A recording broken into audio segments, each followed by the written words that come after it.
Alright, so we just finished cleaning out the vent. We had a long vent, about 28 to 30 foot vent.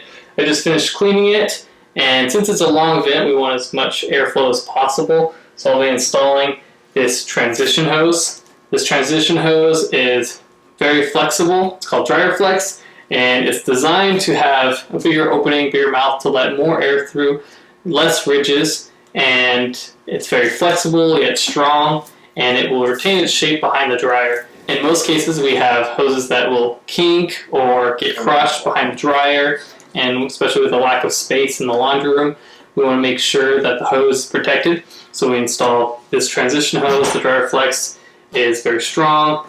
It'll get better airflow since we have a long vent system. We just want to make sure it runs as efficiently as possible, and the more airflow we get outside, the better.